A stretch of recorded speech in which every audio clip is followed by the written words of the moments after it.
ಸಮಾಚಾರ ನ್ಯೂಸ್ಗೆ ಸ್ವಾಗತ. ನಾನು ಮಂಜುಳಾ ಕೊಂಡರಾಜನಹಳ್ಳಿ, ಕೋಲಾರ. ಜಂಗಮಕೋಟೆಯ ಕೆಐಎಡಿಬಿ ರೈತರ ಪರ ಹೋರಾಟ ಸಮಿತಿ ವತಿಯಿಂದ ಸೋಮವಾರ ಬೆಳಗ್ಗೆ 11 ಗಂಟೆಗೆ ಶಿಡ್ಲಘಟ್ಟ ನಗರದಲ್ಲಿ ಬೃಹತ್ ಮೆರವಣಿಗೆ ಮತ್ತು ಪ್ರತಿಭಟನೆಗೆ ದಲಿತ ಸಂಘಟನೆಗಳ ಒಕ್ಕೂಟ, ರೈತ ಸಂಘಟನೆಗಳ ಒಕ್ಕೂಟ, ಕನ್ನಡ ಪರ ಮಹಿಳಾ ಸಂಘಟನೆಗಳ ಒಕ್ಕೂಟ ಸೇರಿದಂತೆ ಹಲವು ಸಂಘಟನೆಗಳಿಂದ ಬೆಂಬಲ ನೀಡಲಾಗಿದೆ ಎಂದು ಕೆಐಎಡಿಬಿ ರೈತರ ಹೋರಾಟ ಸಮಿತಿಯ ಸದಸ್ಯ ಮಳಮಾಚನಹಳ್ಳಿ ರಾಮಾಂಜಿನಪ್ಪ ತಿಳಿಸಿದರು. 30ನೇ ತಾರೀಕು ಏನು ಪ್ರತಿಭಟನೆಯನ್ನು ಹಮ್ಮಿಕೊಂಡಿದ್ದೀವಿ, ಶಿಡ್ಲಘಟ್ಟ ಬಸ್ ಸ್ಟ್ಯಾಂಡ್ ಇರತಕ್ಕಂಥ ಇಂದಿರಾ ಕ್ಯಾಂಟೀನಿಂದ ಪ್ರಾರಂಭ ಮಾಡಿ ನಾವು ತಾಲೂಕು ಕಚೇರಿಯವರೆಗೂ ಪ್ರತಿಭಟನೆ ಮೆರವಣಿಗೆಯನ್ನು ಮಾಡ್ತಾ ತಾಲೂಕು ಕಚೇರಿ ಮುಂದೆ ನಾವು ಧರಣಿಯನ್ನು ಕುಳಿತುಕೊಳ್ತೀವಿ. ಜಿಲ್ಲಾಧಿಕಾರಿಗಳು ಬರುವವರೆಗೂ, ಜಿಲ್ಲಾ ವರಿಷ್ಠಾಧಿಕಾರಿಗಳು ಬರುವವರೆಗೂ ನಾವು ಯಾವುದೇ ರೀತಿ ಎದ್ದೇಳೋದಿಲ್ಲ. ಇದನ್ನು ಕಡ್ಡಾಯವಾಗಿ ಅವರು ಬರಲೇಬೇಕಾಗುತ್ತೆ, ನಮ್ಮನ್ನು ಸ್ವೀಕರಿಸ್ತಿರ್ತಾರೆ.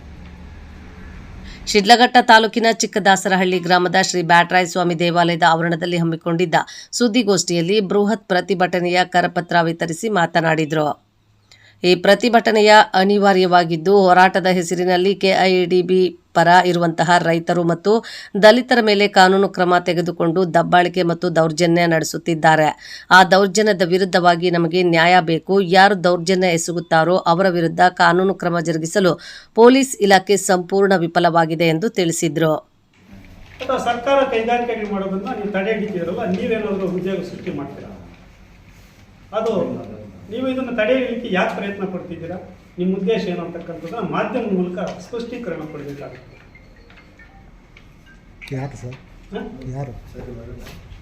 ಈಗ ಯಾರು ಈ ಹೋರಾಟಕ್ಕೆ ಆರ್ಥಿಕ ನೈತಿಕ ಬೆಂಬಲ ಕೊಡ್ತಾ ಇರ್ತಾರ ಆ ಒಂದು ನಾಯಕರು ಸ್ಪೆಸಿಫೈ ಆಗಂದ್ರೆ ಈಗ ರಾಮಚಂದ್ರಗೌಡರು, ರಾಜೀವ್ ಗೌಡರು, ಇದನ್ನ ನಾವು ಜಂಗಮಕೋಟೆ ಹೋಬಳಿಯ 13 ಹಳ್ಳಿಗಳ ಕೆಐಎಡಿಬಿ ಹೋರಾಟ ಸಮಿತಿ ವತಿಯಿಂದ ಸುಮಾರು ಒಂದು ವರ್ಷದಿಂದ ಕೆಐಎಡಿಬಿ ಪರವಾಗಿ ಒಂದು ಹೋರಾಟವನ್ನು ಮಾಡ್ಕೊಂಡು ಬರ್ತಾ ಇದ್ದೀವಿ. ಒಂದು ಸಮಿತಿ ಮಾಡಿ ಆ ಒಂದು ವಿಚಾರವಾಗಿ ನಾವು ಈಗಾಗಲೇ ಮಾಧ್ಯಮದ ಮೂಲಕ ಭಾಳಷ್ಟು ವಿಚಾರಗಳನ್ನು ತಿಳಿಸ್ಕೊಟ್ಟಿದ್ದೀವಿ. ಪರ ವಿರೋಧಗಳ ಚರ್ಚೆ ನಡೀತಿದೆ. ಇವತ್ತು ಒಂದು ಪತ್ರಿಕಾಗೋಷ್ಠಿ ಕರೆದಿರ್ತಕ್ಕಂಥ ಉದ್ದೇಶ, ದಿನಾಂಕ 30/6/2025 ಒಂದು ಬೃಹತ್ತಾದ ಪ್ರತಿಭಟನಾ ಕಾರ್ಯಕ್ರಮವನ್ನು ಹಮ್ಮಿಕೊಂಡಿರ್ತೇವೆ. ಆ ಒಂದು ಕಾರ್ಯಕ್ರಮಕ್ಕೆ ನಮ್ಮ ದಲಿತ ಪರ ಸಂಘಟನೆಗಳ ಒಕ್ಕೂಟ ಹಾಗೂ ಮಹಿಳಾ ದಲಿತ ಪರ ಸಂಘಟನೆಗಳ ಒಕ್ಕೂಟ ಹಾಗೂ ಕನ್ನಡ ಪರ ಸಂಘಟನೆಗಳ ಒಕ್ಕೂಟ ಒಂದು ಬೆಂಬಲವನ್ನು ಕೋರುತ್ತಾ ಅವರನ್ನು ಈ ಸಭೆಗೆ ಆಹ್ವಾನಿಸಿ ಅವರ ಒಂದು ಬಹುಮತ, ಅವರ ಒಂದು ಏನು ಸಹಮತವನ್ನು ಕೋರ್ತಾ ಇದ್ದೀವಿ. ಈ ಒಂದು ನಿಟ್ಟಿನಲ್ಲಿ ನಾವು ಇವತ್ತು ಯಾಕೆ 30ನೇ ತಾರೀಕು ನಾವು ಒಂದು ಹೋರಾಟ ಮಾಡಬೇಕಾಗಿ ಬಂತು ಅಂದರೆ ಅದು ಅನಿವಾರ್ಯ ಆಗಿದೆ. ಈಗಾಗಲೇ ಮಾಧ್ಯಮದ ಮೂಲಕ ಭಾಳಷ್ಟು ಬಾರಿ ನಾನು ಹೇಳಿದ್ದೇನೆ, 13 ಹಳ್ಳಿಗಳಲ್ಲಿ 2823 ಎಕರೆ ಸರ್ಕಾರ ಕೆಐಎಡಿಬಿಗೆ ಅಂತ ಗುರುತಿಸಿದೆ. ಇದರಲ್ಲಿ 1100 ಎಕರೆ ಸರ್ಕಾರಿ ಗೋಮಾಳ ಮತ್ತು ಸರ್ಕಾರಿ ಜಮೀನಿದೆ. ಇನ್ನು 850 ಎಕರೆ PSL ಕಂಪನಿ ರೈತರಿಗೆ ಮೋಸ ಮಾಡಿರ್ತಕ್ಕಂಥ ಕಂಪನಿಯ ಹೆಸರಲ್ಲಿದೆ. ಹಾಗೂ ಭೂ ಪರಿವರ್ತನೆ ಆಗಿರ್ತಕ್ಕಂಥದ್ದು 140ಕ್ಕೂ ಹೆಚ್ಚು ಇದೆ. ಒಟ್ಟು 2000 ಎಕರೆ ಸರ್ಕಾರದ ಅಧೀನದಲ್ಲಿದ್ದಂತಾರೆ. ಇನ್ನು 823 ಎಕರೆಯಲ್ಲಿ 13 ಹಳ್ಳಿಗಳಿಂದ ರೈತರು ಮತ್ತು ದಲಿತರು ಸೇರಿಕೊಂಡು 450 ಎಕರೆ ಕೊಡ್ಲಿಕ್ಕೆ ಸಿದ್ಧವಾಗಿದ್ದಾರೆ. ಇನ್ನು ಉಳಿದಂಥ ಜಮೀನು ನೀರಾವರಿ ಆಗಿರುತ್ತೆ. ಅದನ್ನು ಹೊರತುಪಡಿಸಿ ಕೈಗಾರಿಕೆಗಳನ್ನು ಅಭಿವೃದ್ಧಿಪಡಿಸಿ ಅಂತಕ್ಕಂಥ ಒಂದು ಧ್ಯೇಯವಾಕ್ಯದೊಂದಿಗೆ ನಾವು ಇಷ್ಟು ದಿನ ಹೋರಾಟ ಮಾಡ್ತಾ ಬರ್ತಲೇ ಇದ್ದೀವಿ. ಆದರೆ ಕೆಲವರು ಅದನ್ನು ದಿಕ್ತಪ್ಪಿಸ್ತಕ್ಕಂಥ ಕೆಲಸ ಮಾಡಿ ವಿರುದ್ಧವಾದ ಹೋರಾಟ ಮಾಡ್ತಿದ್ದಾರೆ. ಅವರ ಹೋರಾಟಕ್ಕೆ ಅವರು ಹೋರಾಟ ಮಾಡಲಿ, ನಮ್ಮ ಹೋರಾಟ ನಮ್ಮದಾಗಿರುತ್ತೆ. ಆದರೆ ಹೋರಾಟದ ಹೆಸರಿನಲ್ಲಿ ಈ ಕೆಐಎಡಿಬಿ ಪರ ಇರತಕ್ಕಂತಹ ರೈತರ ಮತ್ತು ದಲಿತರ ಮೇಲೆ ಕಾನೂನು ಕೈಗೆತ್ತಿಕೊಂಡು ದಬ್ಬಾಳಿಕೆ ದೌರ್ಜನ್ಯ ನಡೆಸ್ತಾ ಇದ್ದಾರೆ. ಆ ದೌರ್ಜನ್ಯದ ವಿರುದ್ಧವಾಗಿ ನಮಗೆ ನ್ಯಾಯ ಬೇಕು. ಯಾರು ದೌರ್ಜನ್ಯ ಎಸ್ತಾರೋ ಎಸಗುತ್ತಾರೆ ಅವರ ವಿರುದ್ಧ ಕಾನೂನು ರೀತಿ ಕ್ರಮ ಕೈಗೊಳ್ಳುವಲ್ಲಿ ಪೊಲೀಸ್ ಇಲಾಖೆ ವಿಫಲವಾಗಿದೆ. ಒಂದು ಉದಾಹರಣೆ, ನಡನಾಯಕನಹಳ್ಳಿ ಗ್ರಾಮದ ಚನ್ನಕೃಷ್ಣ ಅಂತಕ್ಕಂಥ ಒಬ್ಬ ರೈತ, ದಲಿತ ರೈತ, ಬಸವಪಟ್ಟಣ ಮತ್ತು ನಡನಾಯಕನಹಳ್ಳಿ ಗಡಿ ಭಾಗದ ಒಂದು ಜಮೀನನ್ನು ತೆಗೆದುಕೊಂಡಿದ್ದು ಅದನ್ನು ಸರ್ವೆ ಮಾಡಲಿಕ್ಕೆ ಹೋದಾಗ ಇದೇ ವಿರೋಧಿ ಗುಂಪಿನ ರೈತ ಸಂಘದ ಪದಾಧಿಕಾರಿಗಳು ಆತನನ್ನು ಒಂದು 30-40 ಜನ ಸೇರಿಕೊಂಡು ಹೊಡೆದಿರ್ತಾರೆ, ಹಲ್ಲೆ ಮಾಡಿರ್ತಾರೆ, ಅವ್ಯಾಜ ಶಬ್ದಗಳಿಂದ ನಿಂದಿಸಿರುತ್ತಾರೆ ಮತ್ತು 3 ಜನ ಇಬ್ಬರು ಸರ್ವೇಯರನ್ನು ಸಹಿತ ಇವರು ಹೊಡೆದಿರ್ತಾರೆ. ಈ ವಿಚಾರವಾಗಿ ನಮ್ಮ ಒಬ್ಬ ರೈತ ಮುಖಂಡರು 112ಗೆ ಫೋನ್ ಮಾಡಿ ಕಳಿಸ್ಕೊಟ್ಟಾಗ ಆ 112 ಹೋಗಿರೋದ್ರಿಂದ ಅವರು ರಕ್ಷಣೆ ಪಡೆದು ಸ್ಟೇಷನ್ಗೆ ಬಂದಿರ್ತಾರೆ. ಆ ಸ್ಟೇಷನಲ್ಲಿ ರೈತ ಮುಖಂಡರು ಮತ್ತು ರೈತ ನಾಯಕರು ಅಲ್ಲಿಯೂ ಸಹಿತ ಆತನ ಮೇಲೆ ಹಲ್ಲೆ ಮಾಡಲು ಮುಂದಾಗಿರ್ತಾರೆ. ಅಲ್ಲಿ ಪೆಟ್ರೋಲ್ ತಗೊಂಡು ಸುಟ್ಟಾಕ್ತೀನಿ ಅಂತಕ್ಕಂಥ ಮಾತನ್ನು ರೈತರಿಂದ ಬಂದಿರ್ತದೆ. ಆಗ ನಮ್ಮ ಪೊಲೀಸ್ ಇಲಾಖೆ ಹೇಳುತ್ತೆ, ಇಲ್ಲ ಅಧಿಕಾರಿ ನೀನು ಸುಟ್ಟಾಕು, ನಾನು FIR ಮಾಡ್ತೀನಿ ಅಂತ ಹೇಳ್ತಾರೆ. ಇಲ್ಲಿ ಕಾನೂನಲ್ಲಿ ರಕ್ಷಣೆ ಇದೆಯಾ ಸಾರ್ವಜನಿಕರಿಗೆ? ಇದು ಪೊಲೀಸ್ ಇಲಾಖೆಯ ಒಂದು ನಡೆನ? ಅವ್ರ ವಿರುದ್ಧ ಯಾಕೆ ಕ್ರಮ ಕೈಗೊಳ್ಳಿಲ್ಲ? ಆ ವ್ಯಕ್ತಿಯನ್ನು ಹೊಡೆದಿದ್ದು ಅಲ್ಲದೆ ಆ ವ್ಯಕ್ತಿಯ ವಿರುದ್ಧ ದೂರನ್ನು ದಾಖಲಾಗುತ್ತೆ, FIR ಆಗುತ್ತೆ ಆ ವ್ಯಕ್ತಿ ವಿರುದ್ಧ. ಯಾರು ಚನ್ನಕೃಷ್ಣಪ್ಪನ ವಿರುದ್ಧ ಏಟ್ದಿಂದನೂ ಆತನೇ FIR ಆಗಿದ್ದು ಆತನ ಮೇಲೆ. ಇದು ಯಾವ ನ್ಯಾಯ? FIR ಆದಾಗ ಟ್ರೆಸ್ಪಾಸ್ ಅಂದರೆ ಅತಿಕ್ರಮ ಪ್ರವೇಶ ಅಂತ ಒಂದು ಕೇಸ್ ಆಗುತ್ತೆ ಅವ್ರ ಮೇಲೆ. ಯಾವ ಜಮೀನಲ್ಲಿ ಅತಿಕ್ರಮ ಪ್ರವೇಶ ಆಗಿದೆ ಅಂತ ಹೇಳ್ಬಿಟ್ಟು ಮಾನ್ಯ ಮಾಧ್ಯಮದ ಮುಖಾಂತರ ರೈತ ಮುಖಂಡರು ಮತ್ತು ಪೊಲೀಸ್ ಇಲಾಖೆ ಗುರುತಿಸ್ಕೊಳ್ಬೇಕಾಗುತ್ತೆ. ತದನಂತರ ಆತನ ದೂರು ಕೊಡ್ಲಿಕ್ಕೆ ಹೋದರೆ ಅದಕ್ಕಿಂತ ಮೊದಲು ರಾತ್ರಿ ಒಂದು ಕೆಲಸ ಆಗುತ್ತೆ. ಆತನ ಬಲವಂತವಾಗಿ ತಪ್ಪಾಯ್ತು ಅಂತ ಒಪ್ಪು ಅಂತ ಹೇಳ್ಬಿಟ್ಟು ಒಂದು ಒಪ್ಪಿಗೆಯನ್ನು ವಿಡಿಯೋ ಮಾಡ್ಕೊಳ್ತಾರೆ. ಸ್ವಾಮಿ, ವಿಡಿಯೋ ಮಾಡ್ಕೊಳ್ತಕ್ಕಂಥ ಮುಖಂಡರೇ, ರೈತ ಮುಖಂಡರೇ, ಆತನ ಮೇಲೆ ಹಲ್ಲೆ ಮಾಡಿರ್ತಕ್ಕಂತಹ ವಿಡಿಯೋನ ಯಾಕೆ ಮಾಡಲಿಲ್ಲ ಅಂತಕ್ಕಂಥ ನನ್ನ ಪ್ರಶ್ನೆ. ಪೊಲೀಸ್ ಠಾಣೆಯಲ್ಲೇ ಯಾಕೆ ವಿಡಿಯೋ ಮಾಡಲಿಲ್ಲ? ಅದನ್ನು ಕೊಡ್ಬೋದಾಗಿತ್ತಲ್ವ? ತಮ್ಮ ರಕ್ಷಣೆಗಾಗಿ ಇನ್ನೊಬ್ಬರು ತೇಜೋವತೆ ಮಾಡಲಿಕ್ಕಾಗಿ ತಾವು ಅವನಂತ ಸಾರಿ ಹೇಳಿಸಿ ಹೇಳಿಕೆ ಪಡ್ಕೊಂಡು ಅದು ಅಸ್ತ್ರವಾಗಿಟ್ಕೊಂಡು FIR ಮಾಡಬಾರ್ದು ಅಂತ ಹೇಳ್ತಿರಲ್ವಾ? ಆ ವ್ಯಕ್ತಿ ನಿಮ್ಮ ವಿರುದ್ಧ ದೂರು ಕೊಡ್ಲಿಕ್ಕೆ ಹೋದರೆ ಪೊಲೀಸ್ ಇಲಾಖೆ, ಪೊಲೀಸ್ ಸರ್ಕಲ್ ಇನ್ಸ್ಪೆಕ್ಟರ್ ಮತ್ತು ಸಬ್ ಇನ್ಸ್ಪೆಕ್ಟರ್ ಹೇಳ್ತಾರೆ, ನೀನು ನಿಮ್ಮ ಮೇಲೆ FIR ಆಗಿದೆ, SP ಅವ್ರು ಕೊಡು ಅಂತಾರೆ. SP ಅವ್ರಿಗೊಂದಿಗೆ ನಾವೆಲ್ಲ ಹೋಗಿ ಕೊಟ್ಟಾಗ SP ಅವರು ನಮ್ಮ ವೃತ್ತ ನಿರೀಕ್ಷಕರಿಗೆ ರೆಫರ್ ಮಾಡ್ತಾರೆ. ಆ ವೃತ್ತ ನಿರೀಕ್ಷಕರು ಆ ಒಂದು ದೂರಿನ ಮೇಲೆ ಇದುವರೆಗೂ ಯಾವುದೇ ರೀತಿ ಕಾನೂನು ರೀತಿ ಕ್ರಮ ಕೈಗೊಂಡಿರೋದಿಲ್ಲ. ಆದರೆ ಅಲ್ಲಿ ಅವರಿಗೆ ಬೇಕಾದಂತೆ ಹೇಳಿಕೆ ತಗೊಂಡು ಅವರೇ ಕಂಪ್ಲೇಂಟ್ ಟೈಪ್ ಮಾಡಿ ಅದನ್ನು ಅವ್ರ ಮೇಲೂ ಸಹಿತ ಟ್ರೆಸ್ಪಾಸ್ ಕೇಸ್ ಅಂತ ಅವ್ರ ಮೇಲೆ ಮಾಡ್ತಾರೆ, ಹೊಡೆದಿರೋರ ಮೇಲೆ. ಇದು ನ್ಯಾಯಸಮ್ಮತವಾಗಿದೆಯಾ ಅಂತ ಕೇಳಲಿಕ್ಕೆ ನಾವು ಮುಂದಿನ ದಿನಗಳಲ್ಲಿ 30ನೇ ತಾರೀಕು ಪ್ರತಿಭಟನೆ ನಂಬಿಕೊಂಡಿದ್ದೇವೆ. ಜೊತೆಗೆ ಈ KIDB ವಿಚಾರವಾಗಿ ಪಾಪ ನಮ್ಮ ಮುಖಂಡರು ಬೇರೆ ಬೇರೆ ರೀತಿ ಹೇಳ್ತಿದ್ದಾರೆ. 98% ನಾವು ಕೊಡೋದಿಲ್ಲ ಅಂತ ಹೇಳ್ತಾರೆ. ನಾವು ಇವತ್ತು ಘಂಟಾಘೋಷವಾಗಿ ಹೇಳ್ತಾ ಇದ್ವಿ, 95% ರೈತರು ಕೊಡೋದಿಲ್ಲ ಅಂತ ಹೇಳಿದ್ರೆ ನಾವು ಹೋರಾಟವನ್ನು ಇಲ್ಲಿಗೆ ಕೈ ಬಿಡ್ತೀವಿ. ಇಲ್ಲ 98ಕ್ಕಿಂತ ಕಡಿಮೆ ಬಂದರೆ ಆ ಹೋರಾಟ ಕೈ ಬಿಡ್ತಾರೋ ಅಂತಕ್ಕಂಥದ್ದು ಅವ್ರಿಗೆ ನಾನು ಈ ಮಾಧ್ಯಮ ಮೂಲಕ ಹೇಳಲಿಕ್ಕೆ ಬಯಸ್ತೇನೆ. ಇದನ್ನು ನಾವು ಮುಂದಿನ ದಿನಗಳಲ್ಲಿ ಪ್ರತಿಭಟನೆ 30ನೇ ತಾರೀಕು ಏನಿದೆ ಅದರ ವಿರುದ್ಧ ಪ್ರತಿಭಟನೆ ಮಾಡ್ತಿದ್ದೇವೆ. ಆ ಪ್ರತಿಭಟನೆಗೆ ನಮ್ಮ ಮುಖಂಡರು ಇನ್ನೂ ಆಗಮಿಸಿದ್ದಾರೆ. ಮನೆ ರೈತರ ಒಂದು ಪ್ರತಿಭಟನೆಯಲ್ಲಿ ನಮ್ಮ ವಿಧಾನಸಭಾ ಕ್ಷೇತ್ರದ ಏನು ಶಾಸಕರ ಒಂದು ಸ್ಥಾನಕ್ಕೆ ಆಕಾಂಕ್ಷಿಯಾಗಿ ಸ್ಪರ್ಧಿಸಿರ್ತಕ್ಕಂತಹ ರಾಮಚಂದ್ರಗೌಡರು ಆ ಒಂದು ಪ್ರತಿಭಟನೆಯಲ್ಲಿ ಭಾಗವಹಿಸಿದರು. ಮತ್ತು ರಾಜೀವ್ ಗೌಡರು ಭಾಳ ಆರ್ಥಿಕವಾಗಿ ಸಹಾಯ ಮಾಡ್ತಾ ಬಸ್ಸಿಗೆ ಕಳಿಸಿರ್ತಕ್ಕಂಥ ಒಂದು ಕೆಲಸವನ್ನು ಮಾಡಿದ್ರು.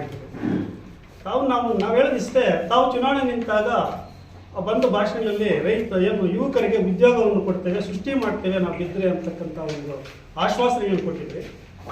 ಆ ಆಶ್ವಾಸನೆ ಈಗ ತಾವು ಮಾಡೋಕ್ಕಾಗಲಿಲ್ಲ, ಸರ್ಕಾರ ಮಾಡ್ತಿದೆ. ಅದಕ್ಕೆ ಯಾಕೆ ತಾವು ವಿರೋಧ ವ್ಯಕ್ತಪಡಿಸ್ತಾ ಇದ್ದೀರಾ?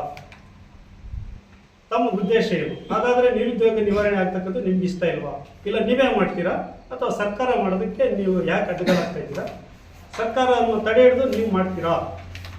ನಮ್ಮ ಯುವಕರಿಗೆ, ಈ ಭಾಗದ ಒಂದು ನಿರುದ್ಯೋಗಿ ಯುವಕರಿಗೆ ತಾವು ಏನು ಈ ಮೂಲಕ ತಿಳಿಸ್ಕೊಡ್ತೀರೋ ಅದನ್ನು ಮಾಧ್ಯಮ ಮೂಲಕ ತಿಳಿಸ್ಕೊಡಿ ಅಂತ ನಾನು ಅವರಿಬ್ಬರಿಗೂ ಹೇಳ್ತೇನೆ.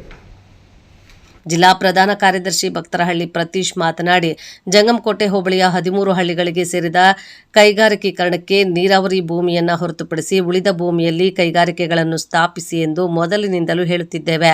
ಅದರಂತೆ ಕೈಗಾರಿಕೀಕರಣ ಅತಿ ಬೇಗ ಕಾಮಗಾರಿಗಳನ್ನು ಪ್ರಾರಂಭಿಸಬೇಕು. ರೈತರಿಗೆ ಒಂದೇ ಕಂತಿನಲ್ಲಿ ಭೂ ಪರಿಹಾರವನ್ನು ನೀಡಿ ಮನೆಗೊಂದು ಉದ್ಯೋಗ ನೀಡಬೇಕು. ನಿರುದ್ಯೋಗಿಯಾಗಿರುವಂತಹ ರೇಷ್ಮೆ ನಾಡಿಗೆ ಉದ್ಯೋಗಗಳನ್ನು ಸೃಷ್ಟಿಸುವಂತಹ ಕೈಗಾರಿಕೆಗಳು ಬರಬೇಕು ಎಂದು ಒತ್ತಾಯಿಸಿದರು. 30ನೇ ತಾರೀಕು ಏನಿವತ್ತು ಒಂದು ಪ್ರತಿಭಟನೆ ಹಮ್ಮಿಕೊಂಡಿದೆ.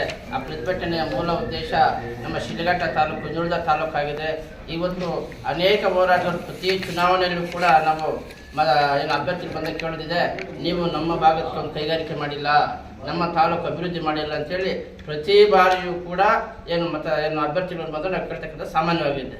ಇದಕ್ಕೆ ಪುಷ್ಟಿ ಕೊಡುವಂತೆ ಮೊನ್ನೆ ಲೋಕಸಭಾ ಚುನಾವಣೆಯಲ್ಲೂ ಕೂಡ ಇದೇ ಮೊನ್ನೆ ಬೆಂಗಳೂರು ಗ್ರಾಮ ಜಿಲ್ಲಾ ಉಸ್ತುವಾರಿ ಸಚಿವರು ಕೆ. ಮುನಿಯಪ್ಪನವರು, ನಮ್ಮ ಜಿಲ್ಲಾ ಉಸ್ತುವಾರಿ ಸುಧಾಕರ್ ಅವರು ಬಂದು ಈ ಭಾಗದಲ್ಲಿ ಕೈಗಾರಿಕೆಗಳು ಮಾಡ್ತಾ ಹೇಳಿದಾಗ ಅಲ್ಲಿ ಬರ್ತಕ್ಕಂಥ ಚಪ್ಪಾಳೆ ಬಸಪಟ್ಟಣ ಗಂಟೆ ಹೋಯ್ತು, ಚಪ್ಪಾಳೆ ಶಿಡ್ಡೆಗಳ ಸೌಂಡು.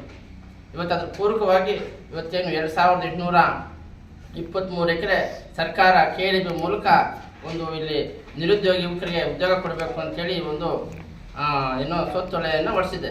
ಇದರ ಉದ್ದೇಶ ಇಷ್ಟೇ, ನಿರುದ್ಯೋಗಿ ಯುವಕರಿಗೆ ಕೆಲಸ ಸಿಗಬೇಕು. ಮತ್ತು ಇವತ್ತು ಭೂಮಿಗೂ ನಮಗೂ ಅವಿನಾಭಾವ ಸಂಬಂಧ ಇದೆ. ಇವತ್ತು ಭೂಮಿ ನಮ್ಮ ಮಾತಾಡುತ್ತದಂದರೆ ಭೂಮಿಗೂ ರೈತರಿಗೂ ಅದು ಅವಿನಾಭಾವ ಸಂಬಂಧ. ಹಾಗಾಗಿ ಇವತ್ತು ಭೂಮಿ ಇವತ್ತು ನಮ್ಮ ರೈತರು ಭೂಮಿಯನ್ನು ಕಳ್ಕೊಳ್ತಾರೆ. ಇವತ್ತು ನಾವು ದೂರದೃಷ್ಟಿಯಿಂದ ಹಿಡ್ಕೊಂಡು ಒಂದು ಕಳ್ಕೊಳ್ಬೇಕಾಗ್ತದೆ. ಯಾಕಂದರೆ ಇವತ್ತು ಭೂಮಿ ಯಾಕಂದರೆ ಇವತ್ತು ನಮಗೆ ದೂರದೃಷ್ಟಿ ಇದೆ. ಇವತ್ತು ದೂರದೃಷ್ಟಿಯಿಂದ ಇವತ್ತು ನಾವು ಭೂಮಿ ಕೊಡ್ತಕ್ಕಂಥ ರೈತರಿಗೆ ಒಂದು 2 ಕೋಟಿಯಿಂದ 2.5 ಕೋಟಿ ಪರಿಹಾರ ಕೊಡಬೇಕು ಅಂತೇಳಿ ಸರ್ಕಾರವನ್ನು ಒತ್ತಾಯ ಮಾಡ್ತಾ ಇದ್ದೀವಿ. ಅದರಲ್ಲೂ ಕೂಡ ಮುಖ್ಯವಾದ ಬೇಡಿಕೆ ನಾವು 1 ವರ್ಷದಿಂದ ಇಟ್ಟಿದ್ದೇನೆ ಬಂದಿದ್ದೇವೆ. ಏನು ಸರ್ಕಾರ ಅಧಿಸೂಚನೆ ಮಾಡಿದ ತಕ್ಷಣ ನಾವು ತಾಲೂಕು ಕಚೇರಿಯಿಂದ ಪ್ರತಿಭಟನೆ ಮಾಡಿದ್ವಿ. ಆವತ್ತು ಕೂಡ ಹೇಳಿದ್ದೀವಿ, ನೀರಾವರಿ ಪ್ರದೇಶವನ್ನು ಹೊರತುಪಡಿಸಿ ಈ ಭಾಗದಲ್ಲಿ ಕೈಗಾರಿಕೆ ಮಾಡಿ ಅಂತೇಳಿ ಆವತ್ತು ತಮ್ಮ ಮಾಧ್ಯಮಗಳವರು ಸುದ್ದಿ ಮಾಡಿದ್ದೀರಿ. ತಾಲೂಕು ಕಚೇರಿಯಿಂದ ಹೋರಾಟವನ್ನು ಕೂಡ ಮಾಡಿದ್ದೀವಿ. ಆವತ್ತಿಂದ ಇವತ್ತಿನಗೂ ಕೂಡ ನಮ್ಮ ಕರ್ನಾಟಕ ರಾಜ್ಯ ರೈತ ಸಂಘ ಶಿವಸೇನೆ ಏನು ತಾಲೂಕು ಶಾಖೆ ಇದೆ, ನಮ್ಮದು ಅಜೆಂಡಾ ಒಂದೇ, ನೀರಾವರಿ ಪ್ರದೇಶವನ್ನು ಬಿಡಬೇಕು. ಮತ್ತು ಮುಖ್ಯವಾದಂಥದ್ದು ಇಲ್ಲಿ ಅಂಶ PSL ಕಂಪನಿ ಅಂತೇಳಿ ಏನು 2016, 15, 16 ಸಾಲಿನಲ್ಲಿ ಬಂದು ಇಲ್ಲಿ ಒಂದು 1,500-2,000 ಎಕರೆ ಜಮೀನುಗಳನ್ನು 50,000, 1 ಲಕ್ಷ, 2 ಲಕ್ಷ ಹಣ ಕೊಟ್ಟು ಇವತ್ತು ಕೆಲವು ಚೆಕ್ಗಳು ಬೋನ್ಸ್ ಆಗಿದೆ, ರೈತರಿಗೆ ದುಡ್ಡು ಹೋಗಿಲ್ಲ. ಅದರಲ್ಲೂ 525 ಎಕರೆ ಪೂರ್ತಿ PSL ಕಂಪ್ನಿಗೆ ಹೊರಟೋಗಿದೆ. ಇನ್ನು ಉಳಿದಕ್ಕಂಥ 325 ಎಕರೆಗೂ ಕೂಡ KDB ಹೋಗಿದೆ. ಆದರೆ ಖಾತೆದಾರ ರೈತರೇ ಇದ್ದಾರೆ. ಕಾಲಮ್ ನಂಬರ್ 11ರಲ್ಲಿ PSL ಕಂಪ್ನಿ ಬರ್ತಾ ಇದೆ. ಹಾಗಾಗಿ ಇವತ್ತು ಮಾಧ್ಯಮದ ಮೂಲಕ ಸರ್ಕಾರವನ್ನು ಒತ್ತಾಯ ಮಾಡ್ತಾ ಇದ್ದೇವೆ. ಏನು ನಮ್ಮ ಭೂಮಿಯನ್ನು ಕಳ್ಕೊಂಡಂಥ ರೈತರು PSL ಕಂಪ್ನಿ ವಂಚನೆಗೆ ಒಂದು ಬಿದ್ದಿದ್ದಾರೆ, ಒಳಗಾಗಿದ್ದಾರೆ. ಆ ಒಳಗಾದಂಥ ರೈತರಿಗೆ ಏನು ಇವತ್ತು ಸರ್ಕಾರ ಏನೇ ಭೂ ಪರಿಹಾರ ಬಂದರೂ ಕೂಡ ಆ PSL ಕಂಪ್ನಿಯ ಮೂಲ ಖಾತೆದಾರರಿಗೆ ಕೊಡಬೇಕು ಅಂತೇಳಿ ಒತ್ತಾಯವನ್ನು ಮಾಡ್ತಾ ಇದ್ದೀವಿ. ಯಾಕೆ ಇವತ್ತು ಮೂಲ ಖಾತೆದಾರರಿಗೆ ಒತ್ತಾಯ ಕೊಡಬೇಕಾದ್ರೆ ಇವತ್ತು ಸರ್ಕಾರ ಇವತ್ತು ಬೆಲೆ ಹೇಳಕ್ಕೆ ಇವತ್ತು ನಾವು 2.5 ಕೋಟಿ 3 ಕೋಟಿ ಕೇಳ್ತಾ ಇದ್ದೀವಿ. ಕನಿಷ್ಠ ಪಕ್ಷ 2 ಕೋಟಿ ಆದರೂ ಕೊಡಲಿ, 1.5 ಕೋಟಿ ಆದರೂ ಕೊಡಲಿ. ಆ ಹಣ ರೈತರಿಗೆ ಹೋದರೆ ರೈತನು ಉದ್ಧಾರ ಆಗ್ತಾನೆ. ಇವತ್ತು ಕೋಟಿ ಎಷ್ಟು ಅನ್ನೋದು ಕೂಡ ನೋಡಿಲ್ಲ. ಇವತ್ತು ಎಷ್ಟೋ ಜನ ರೈತರು 1 ಕೋಟಿ ಕೊಟ್ಟರೆ ಅಟ್ಲೀಸ್ಟ್ ಆ 1 ಕೋಟಿಗೆ ಬೇರೆ ಕಡೆ ಹೋಗಿ ಜಮೀನು ತಗೊಳ್ತಾರೆ, ಅವ್ನು ಉದ್ಧಾರ ಆಗ್ತಾನೆ. ಇವತ್ತು PSL ಕಂಪ್ನಿ ಹೊಡ್ಕೊಂಡು ಹೋದರೆ ನಮ್ಮ ರೈತರಿಗೆ ಬಂದಿರತಕ್ಕಂಥ ಭಾಗ್ಯ ಏನು? ಹಾಗಾಗಿ ನಾವು ಬಹಳ ಪ್ರಮುಖವಾದ ಅಂಶ ಸರ್ಕಾರದಲ್ಲಿ ವಿನಂತಿ ಮಾಡ್ತೀವಿ, ಏನು PSL ಕಂಪನಿಯಿಂದ ನೊಂದಂಥ ರೈತರಿಗೆ ಭೂ ಪರಿಹಾರವನ್ನು ಕೊಡಬೇಕು. ಎರಡನೇದು ಏನು ಇವತ್ತು ನಾವು ಭೂಮಿ ಕಳ್ಕೊಂಡಂಥ ರೈತರಿಗೆ ಶಾಶ್ವತವಾದ ಒಂದು ಉದ್ಯೋಗ, ಪರ್ಮನೆಂಟ್ ಉದ್ಯೋಗ ಕೊಡಬೇಕು ಆ ಕಂಪ್ನಿಯಲ್ಲಿ. ಮತ್ತು ತಾಲೂಕಿನ ಜನತೆಗೂ ಕೂಡ ಮೊದಲಾದ್ಯತೆಯನ್ನು ನೀಡಬೇಕು. ಮತ್ತು ಮೂರನೇದು ಏನು ಇವತ್ತು ಈ ಭಾಗದಲ್ಲಿ ಕಾರ್ಖಾನೆಗಳು ಆದರೆ ಆ ಕಾರ್ಖಾನೆಗಳು ಈ ಹೋಬಳಿ ಈ ತಾಲೂಕು ಅಭಿವೃದ್ಧಿ ಆಗೋ ಥರ ಕಾರ್ಖಾನೆಗಳಾಗಬೇಕು. ಆದ್ದರಿಂದ ಜನ ಮತ್ತು ಏನು ಒಂದು ಅಭಿವೃದ್ಧಿ ಆಗಬೇಕಂದ್ರೆ ಇವತ್ತು ಉದ್ಯೋಗ ಸಿಗಬೇಕು. ಇವತ್ತು 10th PUC degree MA PhD ಮಾಡಿರ್ತಕ್ಕಂಥವ್ರು ಇವತ್ತು ನೋಡ್ತಾ ಇದ್ದೀವಿ. ಇವತ್ತು ದೊಡ್ಡಬಳ್ಳಾಪುರ, ಚಪ್ರಕಲ್ಲ, ನಮ್ಮ ತಾಲೂಕು ಒಂದು 20 ಬಸ್ಗಳು ಬರ್ತದೆ. ಇವತ್ತು ಬೆಳಗಿನ ಜಾವ 3-4 ಗಂಟೆಗೆ ಜಮಕಟ್ಟೆ ಕ್ರಾಸ್ ಶಿರಾಡಿ ನಿಂತ್ಕೊಂಡ್ರೆ ಎಷ್ಟು ಬಸ್ಗಳು ಬರ್ತವೆ ಅದೇ ಗೊತ್ತಿಲ್ಲ. ನಮ್ಮ ಹೆಣ್ಣುಮಕ್ಕಳು ಎಲ್ಲೋ 60-70 ಕಿಲೋಮೀಟ್ರ್ ಹೋಗೋ ಕೆಲಸ ಮಾಡೋ ಬದಲು ನಮ್ಮ ಮನೆ ಪಕ್ಕದಲ್ಲಿ ಕೆಲಸ ಮಾಡಲಿ ಅಂತೇಳಿ ನಮ್ಮೊಂದು ಆಶೆ ಆಗಿದೆ. ಹಾಗಾಗಿ 30ನೇ ತಾರೀಕು ಒಂದು ಹೋರಾಟವನ್ನು ನಂಬಿಕೊಂಡಿದ್ದಾರೆ ಕರ್ನಾಟಕ ಕೈಗಾರಿಕೆ KDB ರೈತರ ಹೋರಾಟ ಸಮಿತಿಯಿಂದ. ನಮ್ಮ ಕರ್ನಾಟಕ ರಾಜ್ಯ ರೈತ ಸಂಘ ಶಿವಸೇನೆ ಸಂಪೂರ್ಣವಾಗಿ ಬೆಂಬಲ ಕೊಡ್ತೀವಿ, ಅವ್ರ ಜೊತೆ ಇರ್ತೀವಿ. ಸರ್ಕಾರ ಮಾನ್ಯ ಜಿಲ್ಲಾಧಿಕಾರಿಗಳ ಪ್ರತಿಭಟನಾ ಸ್ಥಳಕ್ಕೆ ಬಂದು ನಮ್ಮ ಮನವಿಯನ್ನು ಸ್ವೀಕರಿಸಿ ತ್ವರಿತಗತಿಯಲ್ಲಿ KDB ಮಾಡಬೇಕು ಅಂತೇಳಿ ಈ ಮಾಧ್ಯಮದ ಮೂಲಕ ಒತ್ತಾಯವನ್ನು ಮಾಡ್ತಾ ಇದ್ದೀನಿ. ಈ ಸಂದರ್ಭದಲ್ಲಿ ಜಿಲ್ಲಾ ಕಾರ್ಯಾಧ್ಯಕ್ಷ ಎಚ್ಎನ್ ಕದಿರೇಗೌಡ, ಭಕ್ತರಹಳ್ಳಿ ಡಾಕ್ಟರ್ ವಿಶ್ವನಾಥ್, ಸ್ವಾಭಿಮಾನಿ ದಲಿತ ಸಂಘರ್ಷ ಸಮಿತಿಯ ರಾಜ್ಯ ಸಂಚಾಲಕಿ ನಾಗವೇಣಿ, ಕಸ್ತೂರಿ, ಜನಪರ ವೇದಿಕೆ ಜಿಲ್ಲಾಧ್ಯಕ್ಷ ರಾಮಾಂಜನೇಯ, ಮಾದಿಗ ದಂಡೋರ ಕೃಷ್ಣಪ್ಪ, ದಲಿತ ಮುಖಂಡರಾದ ಜೆಎನ್ ಪ್ರಕಾಶ್, ರಾಮದಾಸ್, ರೈತ ಸಂಘದ ತಾಲೂಕು ಯುವ ಘಟಕದ ಅಧ್ಯಕ್ಷ ಸುಬ್ರಹ್ಮಣಿ, ತಾಲೂಕು ಅಧ್ಯಕ್ಷ ಮುನೇಗೌಡ, ಪ್ರದೀಪ್, ರೈತರಾದ ಈರಪ್ಪ, ಮಧು, ರಾಜೇಶ್, ಗಂಗಾಧರ್ ಮೂರ್ತಿ ಎಲ್ಲ ಕಾರ್ಯಕರ್ತರು ಈ ಸಭೆಯಲ್ಲಿ ಇದ್ದರು. ವರದಿ ಮಳ್ಮಾಚನಹಳ್ಳಿ, ಗೋವರ್ಧನ್, ಶಿಡ್ಲಘಟ್ಟ. ಕರ್ನಾಟಕ ಜನಪರ ವೇದಿಕೆ ಜಿಲ್ಲಾ ಅಧ್ಯಕ್ಷರಾಗಿ ನಾವು ಕನ್ನಡ ಪರ ಸಂಘಟನೆಗಳು ಹೋರಾಟ ಮಾಡ್ತಾ ಇದ್ದೀವಿ. ಇವತ್ತೇನು ನಮ್ಮ ಈ ಜಂಗಮಕೋಟೆ KIDP ರೈತರ ಪರ ನಾವು ಬಂದಿದ್ದೀವಿ ಅಂತಂದರೆ ಪ್ರತಿಯೊಂದೂ ನಮ್ಮ ಕೂಗಳತೆ ಒಂದು 20ರಿಂದ 30 ಕಿಲೋಮೀಟ್ರು ಇರೋ ದೂರದಲ್ಲಿ ಏರ್ಪೋರ್ಟು, ಇಂಟರ್ನ್ಯಾಷನಲ್ ಏರ್ಪೋರ್ಟು. ಇಲ್ಲಿ ಇವತ್ತು ಈ KIDPದು ನಮಗೊಂದು ಅನುಕೂಲ ಆದಂಗೆ ಒಂದು ಕೆಲಸ ಪ್ರತಿಯೊಂದು ದೊಡ್ಡಬಳ್ಳಾಪುರಕ್ಕೆ ಹೋಗ್ಬೇಕು ಅಥವಾ ಬೆಂಗಳೂರಿಗೆ ಹೋಗ್ಬೇಕು, ಇಲ್ಲಿ ನಾವು ಯುವಕರಾಗ್ಬೋದು ಅಥವಾ ಮಹಿಳೆಯರಾಗ್ಬೋದು, ಇದಕ್ಕೆ ಯಾಕೆ ಅವಕಾಶ ಮಾಡಿಕೊಡ್ತಾ ಇಲ್ಲ ಇಲ್ಲಿನ ಜನ?